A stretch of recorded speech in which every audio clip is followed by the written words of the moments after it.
Well, alas, poor PSVR 1. I knew him well. Welcome to another Down the Rabbit Hole video. I'm going to be packing up my PSVR 1 headset because, as you know, I've got PSVR 2, loving it. That's great. And it's time to put this one away.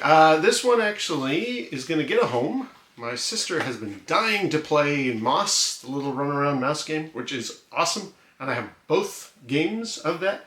So I'm going to give her my PlayStation 4, PSVR 1, and she can enjoy that game along with all of the many, many games that I have enjoyed on this headset. Because I just know I'm never going to fire this up again. I mean, when you've got PSVR 2, why would you go back to PSVR 1? So I'm packing it up today, and interesting thing happened. I gave this one last kick of the can for old time's sake last night, and I got really sad. And I just thought to myself, I've upgraded hardware a lot over the years. This is the first gaming console where I felt sad to upgrade. And I'm wondering, has that ever happened to you? Pardon me while I start unhooking all this stuff. When I got all of us have upgraded from one type of hardware to another many, many times. Why am I getting emotional for this one and not for any of the other pieces of hardware I've ever had? I thought it might be a very interesting little conversational starter and something to talk about while I put this away. Now, I think specific for PSVR 1 and me, oh man, there's a lot of wires. Also got the aim controller, going to be getting rid of that as well. I'm going to put the camera away. That will be another beast entirely. Oh, this is going to be messy. Anyway, so let me, first of all, I'm a little, here's the box, still got all the original packaging. Don't throw away the original packaging, folks. You never know when you're going to need it back so that you can pack up your old stuff.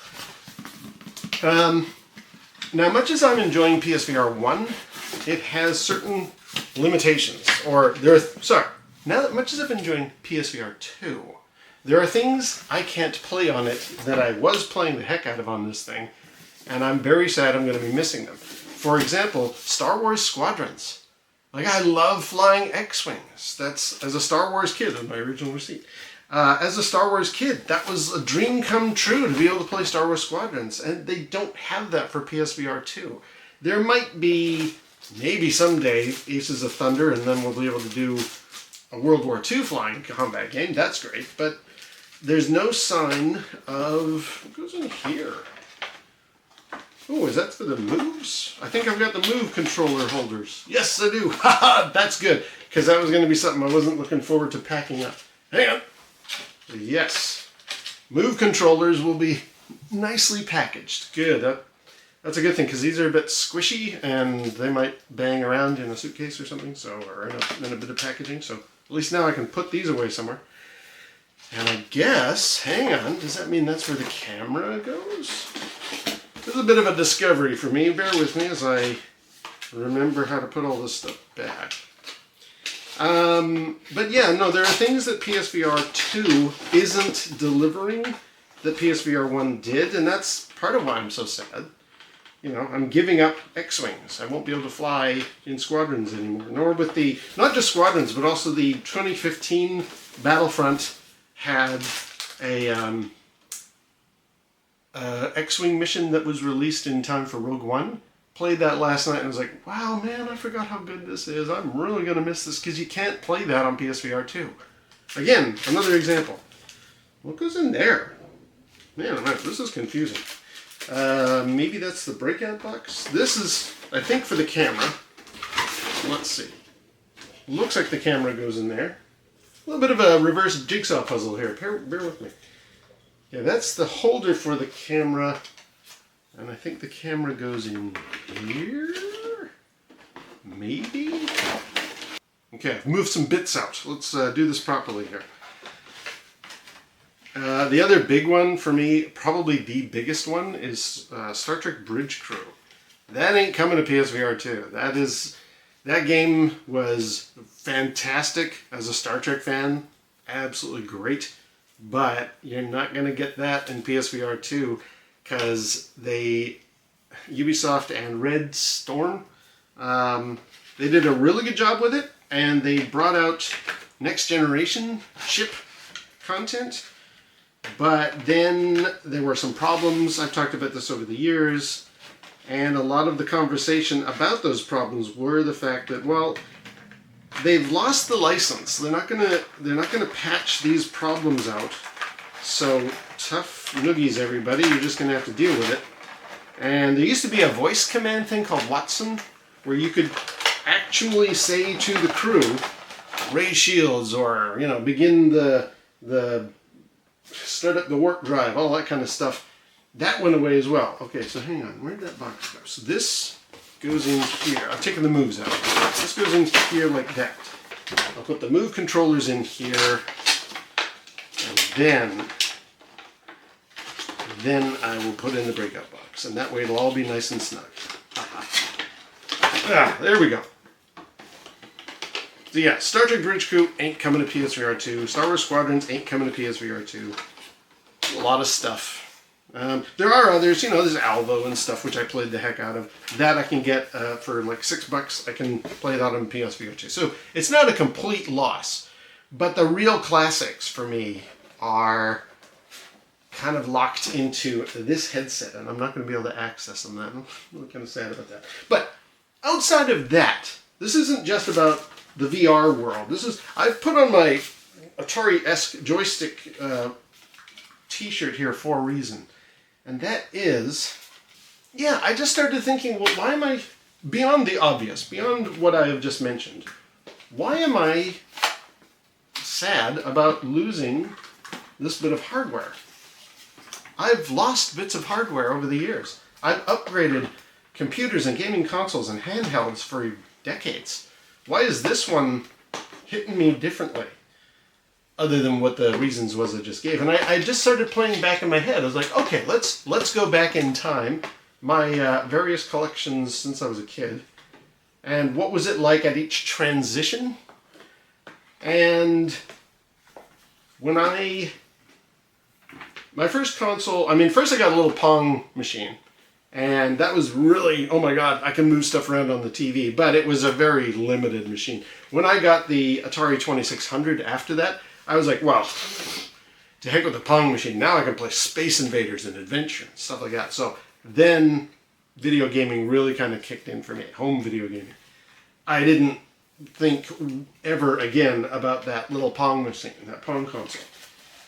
After the Atari 2600, we had a PC in the house, and I thought, well, compared to the 2600, I can do so much more. It was an Apple-type computer. I can play a ton of games that the sort of 8-bit computer generation will know. Things like Conan the Barbarian, Stellar 7. Did I play... I didn't play Seven Cities of Gold, but it was like that generation, right? And by that point, the Atari 2600 had collected a lot of dust on my shelf, and I was just like, well, this machine has been great, but its days are definitely over. Yeah, so the days of the Atari 2600, when they wound up for me, I was like, well, I don't mind now because I'm not playing the Atari 2600. So it's not a big deal to me to lose that particular console. I've got a computer now, and it can do 1,000,000 times things 1,000,000 times better than what the Atari could do. And this is also back in the day when it was like kids would exchange floppy disks at school. So for free, I was getting a ton of games that were 1,000,000 times better than the rather expensive cartridges I bought for the 2600. I've told my story about Home Run 1,000,000 times, so I was more than happy to walk away from... I just forked over a whole pile of my babysitting money for a not very good game. Here I am getting free games at school. Yeah, I'm not losing any sleep over the fact that I'm not playing the Atari 2600 anymore. Then a long time passed. I moved to the UK. We didn't have any kind of home machine at that time. A friend of mine had a BBC Micro, I was aware of the computer games that were possible in that time, but I didn't have a piece of hardware to play it on. My brother did, and he played some like Karate Champ and Karateka and all that kind of stuff. Okay, I think that's that one done. I hope. Feels solid. Let's get the big guy into his box. So then we moved back to Canada, and my roommate of the time had a Sega Genesis, but he was also huge into Apple computers. He swore by Apple machines. And I didn't have enough cash to roll around to consider getting just any old piece of hardware. Where does this go? So my roommate of the time, being a big Apple guy, he was always telling me, you don't want to get one of those Microsoft machines, get an Apple machine. And I was like, yeah, but they don't play any games, and I don't have any other computer needs in my life, so forget that stuff. And then eventually I got a 286, played a few games on that, loved it, and I was like, oh yeah, now I'm back, baby. Let me do it. I'm a PC gamer now. Because like consoles, especially back then, they looked very rudimentary, and we didn't have high definition TVs yet, so it was very much a case of, well, what looks good on VGA graphics looks awful on a television set. And we all know that like Nintendo and Sega and the various other platform holders, Sony even with the PlayStation 1, they were all very much like, okay, we are designing the graphics of these games so that they don't look awful when they're on a CRT standard NTSC television set. And I'm just sitting there with my, VGA monitor going, it's like a million times better than that junk. So I was a PC guy for the longest time. And again, at no stage here am I regretting my upgrade. I was just like, well, I didn't have a thing to upgrade from because I had no machine prior to any of this stuff. But now I've got, Pentium and that kind of stuff. And so I've got a Pentium, and I'm having a great time, and I'm playing a lot of PC games of the 90s and having a really, really good time. But then I got into an IT job, and I'm in front of a computer all day at work. The last thing I want to do is fire up a computer game when I get home. So my PC gaming days kind of faded at that point. I was like, okay, I'm done. I don't need this. And I didn't get a console for the longest time.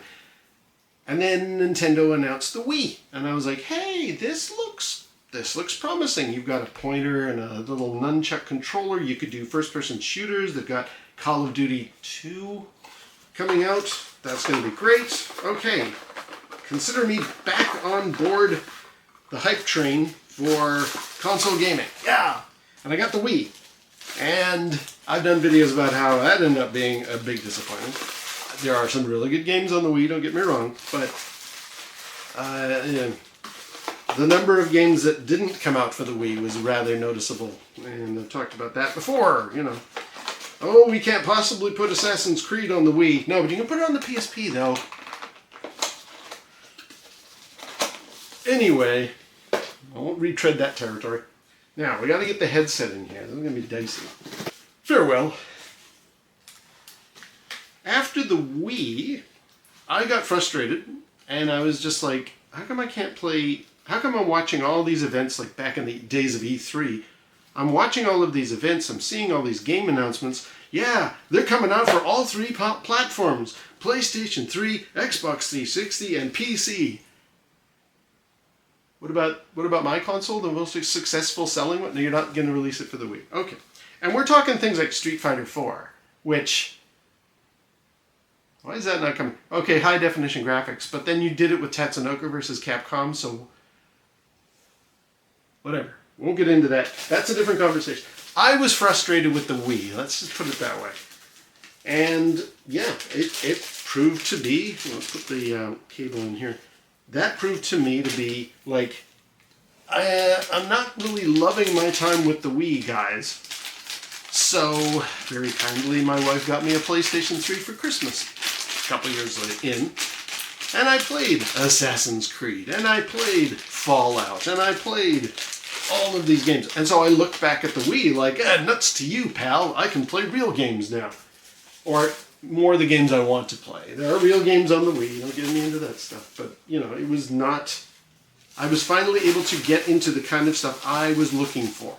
the stuff I had hoped was going to come out for the Wii. So again, no real complaint or sadness or, you know, oh no, I don't play the Wii anymore. It was more like, well, thank God I don't play the Wii anymore. And now I've got the ability to watch trailers for upcoming games and know, yeah, this is coming to your console. Great.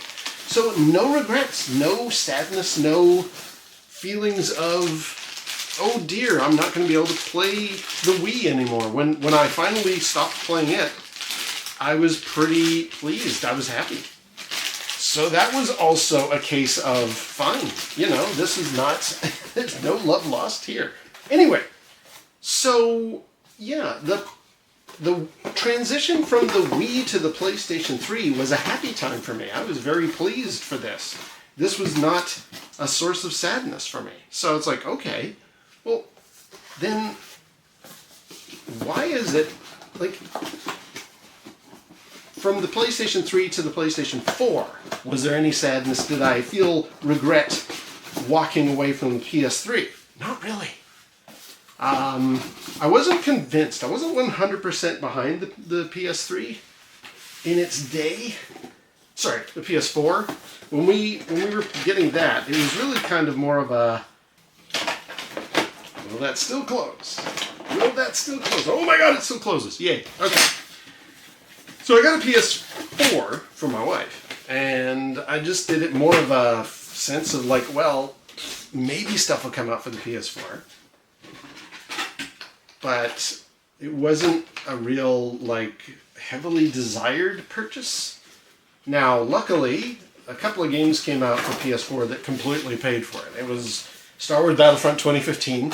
Loved that game, played the heck out of that. I often joked, I think there may have been permanent etchings on the hard drive of this PS4, not this PS4, but the PS4 that was on, because it was played so much. I just played the living heck out of Battlefront 2015 on that machine. So that was, I was like, okay, yeah, you know what? I do play this game. I do play this machine. This is awesome. But again, it's not like I regret it. I wasn't sad to see the PS3 fade into the background. I was just more like, well, you know, maybe we'll go back to it. Also got a stack of games for that machine. Like, it was at that point when everything was like 10, 20 bucks. I got Spec Ops The Line, Enslaved Odyssey to the West. Just a pile of games. Have I gone back to any of them? Nope. I have not played a PS3 game in years. Nor am I likely to. So again, it's not like I'm sad that this is going away. Ergo, going from PS4 to PS5 has not been terribly exciting for me. It's not like this is packed up now. Okay, that is now PSVR packed up properly. Sorry for that. So there we go. There's one. Now I gotta pack up the PS4, which, as I was about to say, first of all, I got it. This was on sale for 280 bucks, and so that my sister knows, don't worry, there's no NBA 2K branding on this thing. It's a normal looking PS4. Here it is. Just a slim. It's got a little stand. I'm going to take the stand off. But this was specifically for VR gaming. The one that's in the other room was the first launched one, the one that's more of like a wedge shape. And there was something starting to happen with that one that when we would be watching just a YouTube video, I could hear the fans kicking in on overdrive on that one in the other room. I was like, why is the PS4 having a struggle just playing a YouTube video? What the heck? And it would start to like lag and do the little buffering a lot. And I was like, what are you, overheating? What's going on here? And I would, you know, put a little fan beside it to keep it cool. And I was like, why is this thing overheating?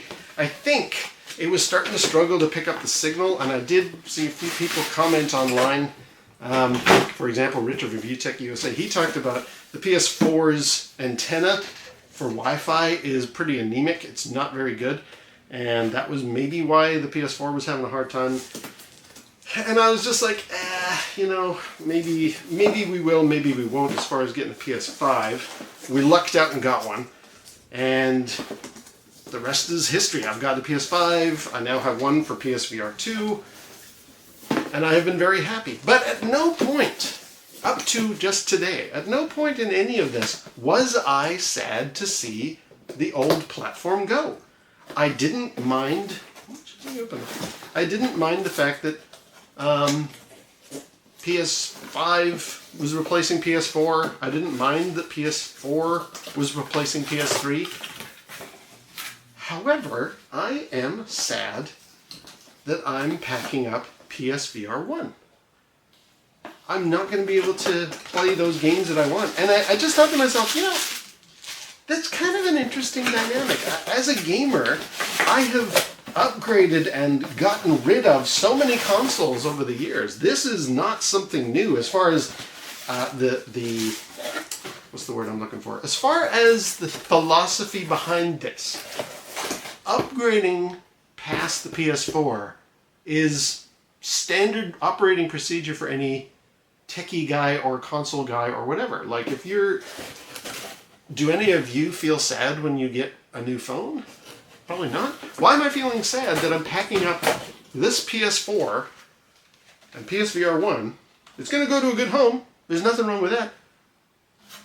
But why am I sad about this when I wasn't sad about all those previous generations of consoles? I think, as I say, there are certain games I can't play on PSVR 2, but this has been